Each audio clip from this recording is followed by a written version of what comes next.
Para hablar acerca del Éxodo, forzosamente tenemos que sentar como el precedente la vida y el aporte de José. Sin embargo, en esta oportunidad no vamos a extendernos demasiado porque tenemos una charla específicamente preparada acerca de los descubrimientos arqueológicos de este extraordinario israelita. Lo que sí podemos comentar es que la arqueología egipcia también es muy sesgada y normalmente los descubrimientos que se hacen tienden a apoyar el andamiaje ya establecido por arqueólogos reconocidos y las investigaciones de organizaciones que normalmente siempre intentan contrapuntear el relato bíblico. Bien, continuando con nuestros mapas y cartografía, aquí tenemos una imagen muy interesante de lo que para muchos autores implicaría la tierra prometida. La tierra prometida para Israel considera una buena porción de Egipto, Jordania completa, un buen trozo de Arabia Saudita, una parte de Kuwait, Irak, un poco más de la mitad de Siria, el Líbano y una porción de Turquía. ¿Por qué es importante en esta charla mencionar este mapa? Bueno, lo que sucede es que justamente cuando se llegan a presentar hallazgos arqueológicos, evidencias contundentes de la presencia del pueblo israelita en estos países, pues obviamente los gobiernos lo primero que hacen es intentar ocultar, negar que haya existido ahí algún tipo de hallazgo, porque reconocen la promesa hecha por Dios al pueblo de Israel en términos de que todo lo que pisara en la planta de sus pies sería suyo. Por lo tanto, en esta zona que yo estoy mencionando, cada que hay un descubrimiento importante, bueno, pues los países hacen su mejor esfuerzo para intentar ocultar estas evidencias. Esta es otra imagen muy importante, muy útil, que nos va a servir también para entender cuáles fueron las vicisitudes, la razón de las dificultades que tuvo Ron Wyatt y su equipo de exploradores cuando procedían a hacer el levantamiento de pruebas acerca del éxodo de Israel. Esto sería en este material shurado, sería el territorio de Israel antes de la Guerra de los 6 días en 1967. Y esto sería el territorio que llegó a conquistar después de 1967. Claro, mucho de este territorio ya ha sido devuelto. Tomar en consideración, por favor, el mapa que acabamos de explicar de la Tierra Prometida.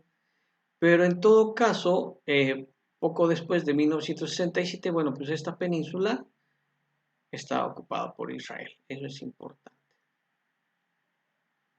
Muy importante. Esto sería la ribera occidental del río Jordán o Cisjordania.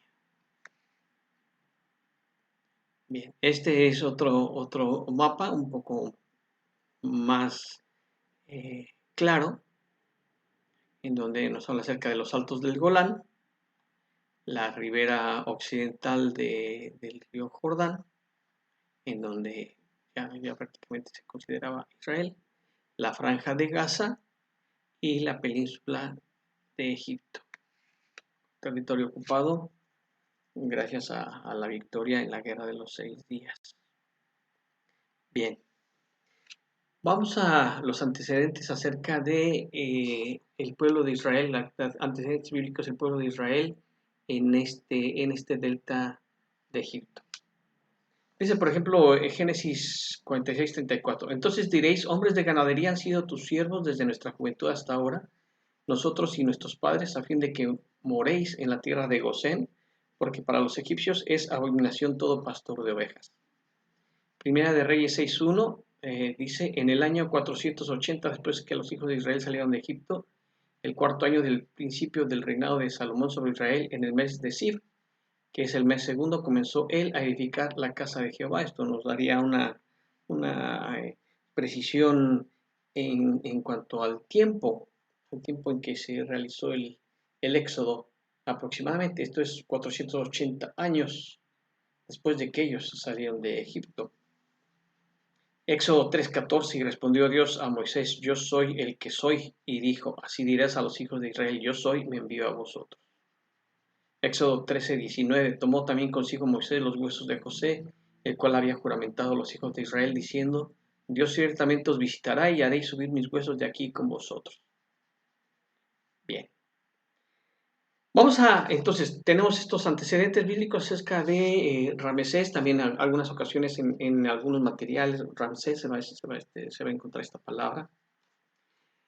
Recuerden que una vez que Moisés recibe la orden de liberar al pueblo de Israel, el faraón de la época se negó por todos los medios.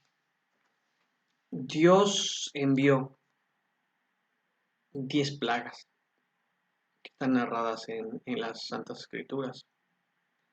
La primera fue el agua del río Nilo convertida en sangre, las ranas, después los piojos, las moscas, la peste en el ganado, las llagas y úlceras, la lluvia de fuego y granizo, las langostas, las tinieblas y finalmente remató con la muerte de los primogénitos, empezando por el primogénito o el hijo de Faraón. Entonces, de aquí ellos partieron hacia Sucot.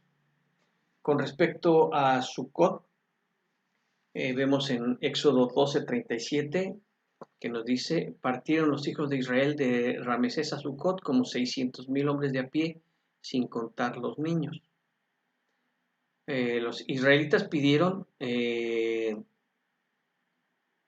cosas a los egipcios, y esto lo vemos en Éxodo 12:35. E hicieron los hijos de Israel conforme al mandamiento de Moisés, pidiendo de los egipcios alhajas de plata, de oro y vestidos, que algunas personas mencionan que fue la forma como se despojó al pueblo de Egipto por toda la deuda que tenía por la esclavitud injusta que habían ejercido sobre el pueblo escogido de Dios. En Sucot, vemos nosotros en Éxodo 13:18, mas Dios hizo que el pueblo rodease por el camino del desierto del Mar Rojo y subieron los hijos de Israel de Egipto armados. Éxodo 13:18 tiene varias traducciones que son importantes entender. Porque muchos de nosotros asumíamos que el pueblo de Israel había salido con armas de Egipto, y esto no es cierto. Recordar que ellos eran esclavos. Tenemos varias traducciones, por ejemplo, la Biblia al día. Dice, salieron en formación de combate.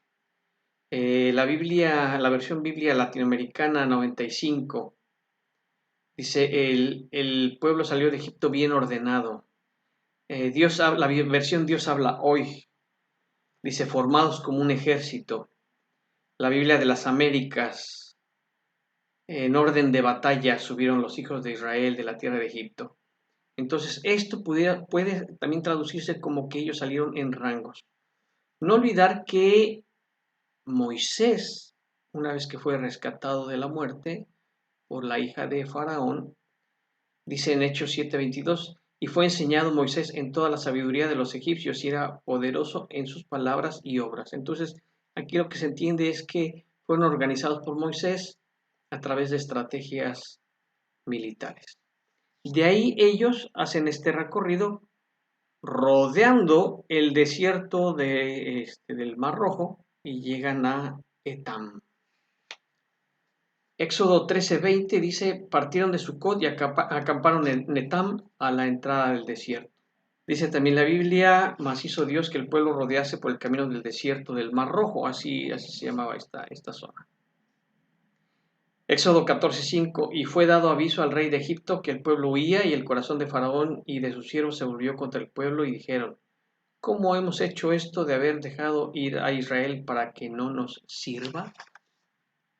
Este es un, este es un mapa muy importante del cual vamos nosotros a poder ir detallando cada uno de los puntos que fueron recorridos en este éxodo de Israel. Aquí podemos ver el Nilo, Egipto. Es un mapa muy antiguo. Aquí vemos la península de Egipto. Aquí tendríamos uno de los brazos en el Golfo de Acaba, uno de los brazos del Mar Rojo. Y aquí importante este término que es Madián. ¿Por qué es importante? Bueno, porque como decíamos en otra oportunidad, es importante que todas las pistas que entrega el relato bíblico puedan coincidir. Por ejemplo, en Éxodo 3:1 dice: apacentando Moisés las ovejas de Jetro, su suegro, sacerdote de Madián, llevó las ovejas a través del desierto y llegó hasta Horeb, monte de Dios. Recordar que Jetro también es llamado en otras porciones de la Biblia Reuel. Y el pasaje que hemos leído en varias ocasiones ya, Gálatas 4:25, Agar es el monte Sinaí en Arabia y corresponde a la Jerusalén actual, pues esta, junto con sus hijos, está en esclavitud. Por eso la importancia de este antiguo mapa. Aproximadamente este habrá sido el recorrido que hicieron. Es el recorrido que se ha propuesto. Aquí tenemos una escala de distancia. Una milla equivaldría aproximadamente a 1,5 kilómetros. Es que esta escala sería el equivalente a unos 75 kilómetros, para tener como referencia. Gosén, Sucot, Etam, y hasta llegar a la playa de Nueva. Esta es una vista satelital. Recuerden que para Ron Wyatt y todo su equipo de exploradores era muy importante encontrar un lugar en donde pudiera alojarse 3 millones de personas, incluyendo el ganado. Este es un recorrido que se hace serpenteante a través de un lecho seco, wadi, como se conoce en los idiomas de esas latitudes del mundo. Ahí vemos, está descrito ahí una columna, un pilar, erigidos por Salomón. Esta es una toma satelital extraordinaria que nos da una idea de lo que sucedió. Entonces, de esta zona no existía el canal de Suez. De esta zona comienzan a hacer el recorrido. También importante, aunque National Geographic y algunos otros canales, entre comillas, científicos han tratado de desvirtuar la historia bíblica, las 10 plagas fueron, créanme, terroríficas, desastrosas para los enemigos de Israel. Y, y no como se plantean desde muchos estudios pseudocientíficos, haciendo creer que el agua del río Nilo solamente se coloreó por la presencia de unas bacterias. Yo, yo creo que cuando la Biblia dice sangre, es sangre. Y eso fue lo que sucedió. Bien, hicieron este recorrido evitando el desierto del Mar Rojo, como se conocía ahí, y llegando acá a Etam, comienzan a hacer entonces, llegando acá a Etam, comienzan a hacer entonces un recorrido por el lecho seco hasta llegar a esta playa en Nueva. Aquí tendríamos la misma playa de la que estamos hablando, y lo que se cree fue este cruce impresionante a través de el Golfo de Aqaba en el Mar Rojo. Aquí tenemos un mapa con profundidades a uno y otros lados. Y como vamos a ver más adelante, sucedió un hecho, no solo uno, pero uno de los hechos más extraordinarios que, que narran las Santas Escrituras, permitiendo la salvación portentosa del pueblo de Israel. Aquí podemos ver el recorrido que se hizo originalmente en automóvil por el equipo de Ron Wyatt, un camino que comenzó siendo pavimentado y después se convirtió en terracería.